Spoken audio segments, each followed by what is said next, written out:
Guys, let's talk about what is going on in Medellin, Colombia right now, because a lot of people, I know you guys asking a lot of questions. What's going on? What is the mayor saying? What are they closing party? Is the mayor against tourism? Is the local people being xenophobic?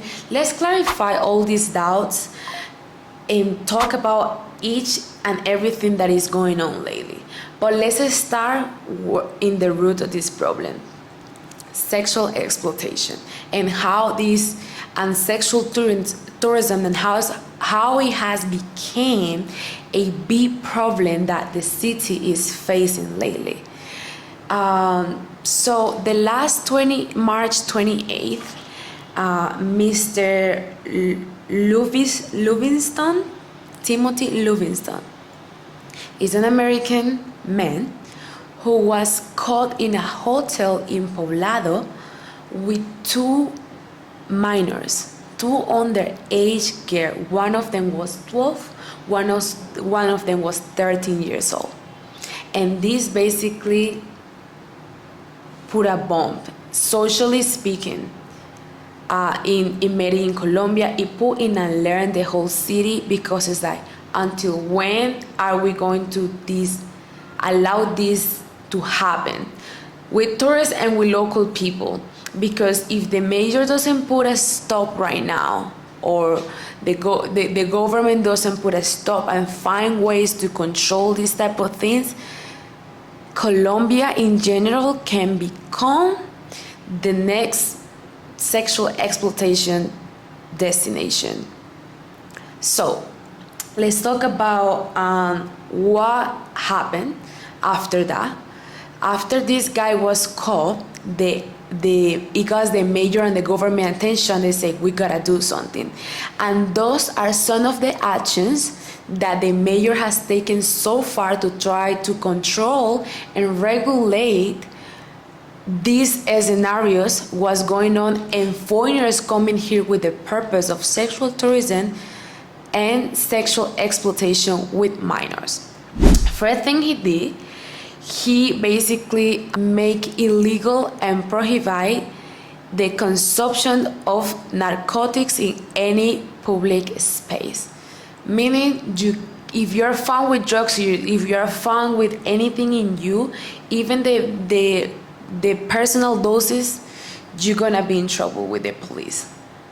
Second, he put a restriction in one of the most popular areas in the city for tourism is lleraspark. You guys know it's right in Poblado. He say no more sexual service in these areas or in all the other areas of the city. The third action he's taken so far is he's gonna restrict the nightlife in Medellin for the next 6 months, guys. And after that, we're gonna talk about the consequences of everything happening. Is there a solution and what's going on? So the third one is basically no more there is gonna be nightlife, but only until 1 a.m. Meaning clubs, bar, and restaurants are gonna be closing at 1 a.m. Is this really the solution though? Is this really gonna help the city change its perception and change what people are coming for? Let's see, and we're gonna talk about it later on in the video. The fourth is that they open up an investigation for the police that caught the man in the action, meaning with the young minors in the apartment, and let him go. There is hypothesis that says that because there wasn't any proof at the moment that he has touched this girl, they needed to let him go. But of course, there was a misprocess there, definitely, and the government is taking charge of it, and they making sure to investigate this case with those officers. The sixth is basically they close temporarily the hotel that this happened, which is the Hotel Goldman in Poblado. So now let's talk about the consequences of everything going on, because I know a lot of people is probably thinking, is it safe to come? Is it still gonna be fun? It's all these questions, because of course people in this next 6 months that already have a trip planned to Colombia, they are like, oh, but it's not gonna be the same, the nightlife. I understand that, and we're gonna approach these things in this video. So this case has not only made the local people be skeptical about foreigners coming in the country, but also other foreigners, meaning expats living in the city, because by any means they don't want their name and their reputation to be associated with all and everything going on in the city right now. Another consequences of all the decisions and things going on is the economic crisis this is gonna create for the next 6 months. So the mayor taking the decision of closing the restaurants and bar until one as a method or a way of regulating what's going on. We don't know if it's the best decision he's taking. Why? Because the bars and restaurants in the area has stipulated that they're gonna decrease their sales by 40 to 50%. Guys, that is a lot of money. That is a significant amount of their incomes and of their revenue. And of course these people has costs. These businesses gonna pay rent, utilities, employees, consumption, and all the rest of the things. And not only that, but there is officially about 2,000 employees in the area, direct employees. So if it gets to the point where this crisis is gonna affect so much these businesses, it's not only the businesses that are gonna be affected. All these people, the employers are gonna be affected. There's gonna be a massive bankrupt of all of these businesses, guys. And really, the mayor need to examine this decision, at least the one that says that businesses are gonna close at this time, because there's already a social cause. I don't know if it's correct at this moment to also create an economic crisis in the city, because right now tourism is around 10% of the GDP of the city of Medellin, Colombia. So this is definitely gonna create a crisis. Also,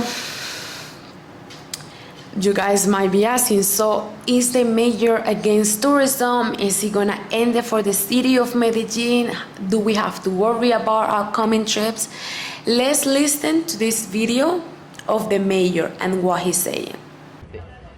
Turismo, turistas, bienvenidos todos, pero no son bienvenidos aquellos que vienen al tema de turismo sexual, drogas y mucho peor cuando vienen a todo lo que tiene que ver con explotación sexual de niños, niñas y adolescentes. Yo quiero que sepan que aquí todos son bienvenidos a Medellín, pero no vamos a aceptar que acaben con nuestras mujeres y con nuestros niños.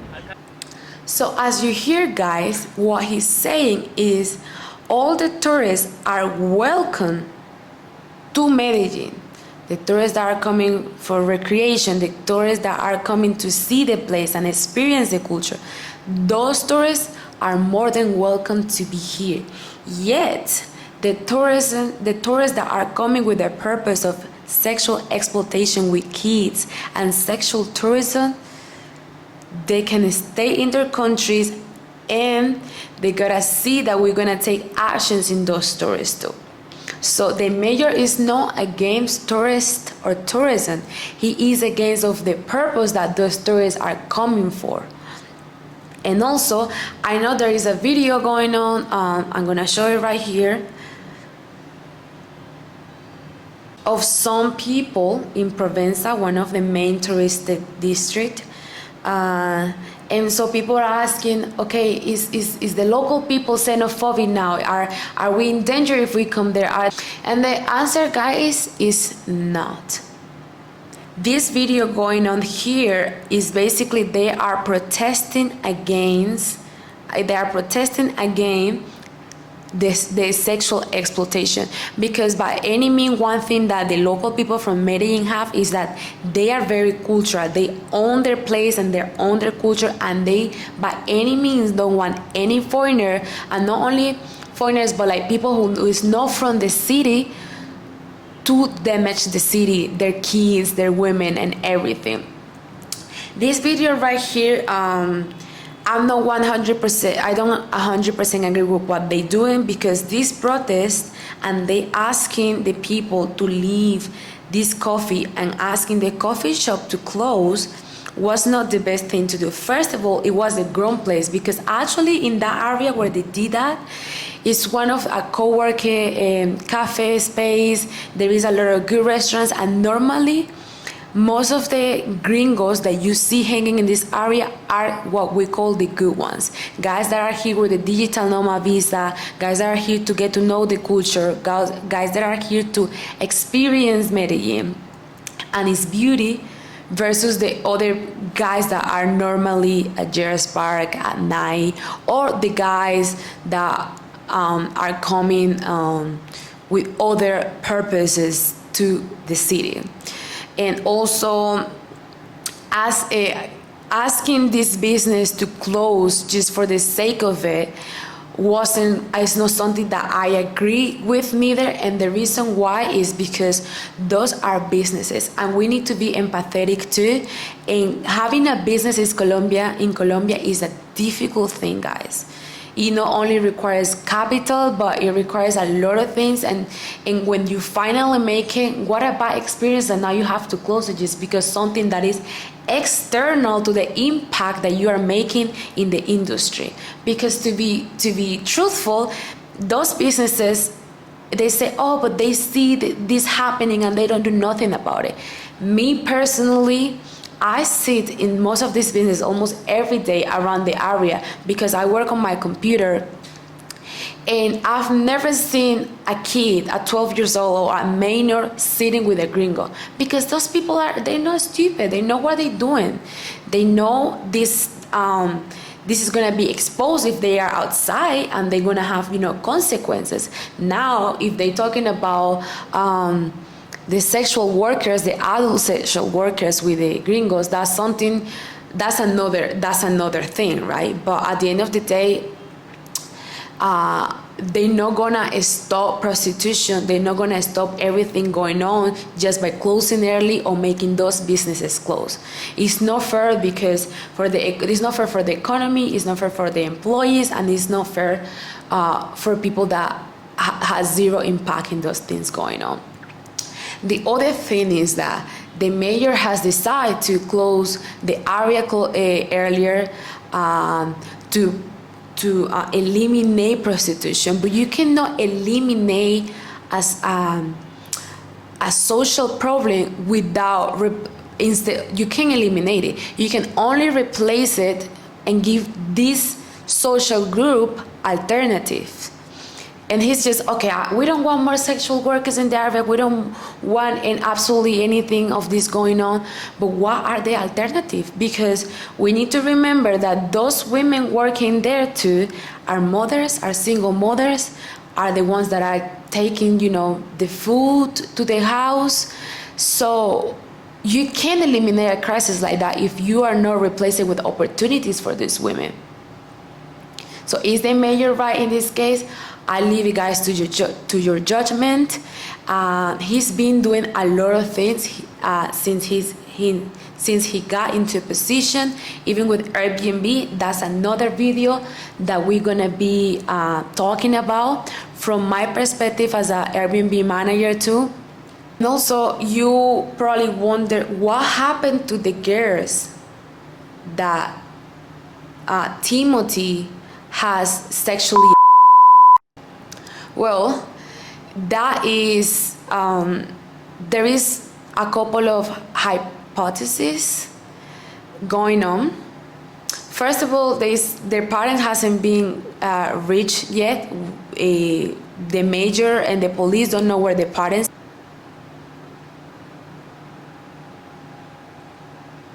So in this video, the girls are counting the money in the elevator after they left Timothy's apartment, which means, conscious or not, those girls were paid for this service. Is it correct? It is not correct, but that's where a lot of hypotheses are coming, that they were controlled by a certain gang. Either they were aware of it, or that's what they were doing to help their family, or whatever the reason is.